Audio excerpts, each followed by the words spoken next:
નમસ્કાર દર્શક મિત્રો, @ગુજરાતમાં આપનું સ્વાગત છે। લોકસભાની 2024ના ચૂંટણીના પરિણામોએ ભાજપને મોટો ઝાટકો આપી દીધો છે। ભાજપે વિચાર પણ ન કર્યો હોય તેવું પરિણામ આ વખતે સામે આવતા ખુદ હાઈકમાન્ડ પણ ટેન્શનમાં આવી ગયું છે। જેમાં જો આપણે વાત કરીએ ગુજરાતની, તો ગુજરાતમાં પણ ભાજપની 25 અને કોંગ્રેસની 1 બેઠક સ્થિત થઈ છે। બનાસકાંઠા લોકસભાની સીટ પર ગેનીબેન ઠાકોર જીત્યા છે અને આના કારણે ભાજપનું ત્રીજી વાર ક્લીન સ્વીપનું સ્વપ્ન રોડાઈ ગયું છે। પાટીલના 26 બેઠક કબજે કરવાના દાવા પર ગેનીબેને તો પાણી ધોડી નાખ્યું છે। ત્યારે હવે પરિણામ બાદ પાટીલે આ અંગે દુઃખ વ્યક્ત કર્યું છે અને કયા કારણોસર આ બેઠક હાથમાંથી ગઈ તેની જાણકારી આપી છે।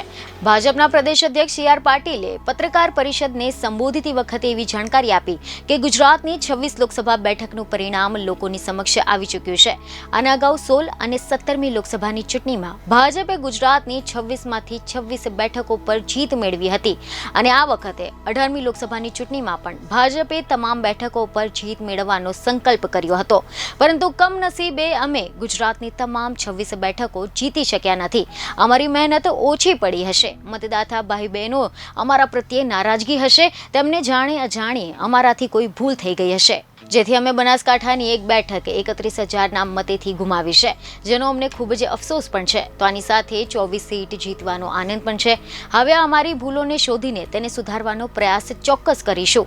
અન્ય 24 બેઠકો પર વડાપ્રધાન મોદીની લોકપ્રિયતા અને વિકાસના એજન્ડા ઉપર મત મળ્યા છે। PM મોદી અને કેન્દ્રીય ગૃહમંત્રી અમિત શાહના સતત માર્ગદર્શન તેમજ ઉમેદવારોની પસંદગી પ્રક્રિયાથી માંડીને સભાઓ સુધી રણનીતિ ઘડવામાં તેમને જે મદદ કરી, તેમજ પદાધિકારીઓ અને કાર્યકર્તાઓએ પણ ઉમેદવારો અને મતદાતાઓ વચ્ચે સંપર્ક જાળવી રાખ્યો, જેથી કરીને 24 બેઠકો ભાજપ જ્વલંત બહુમતીની સાથે જીતી શક્યું છે। બીજને ખબરો સાથે ફરી મળીશું। ધન્યવાદ।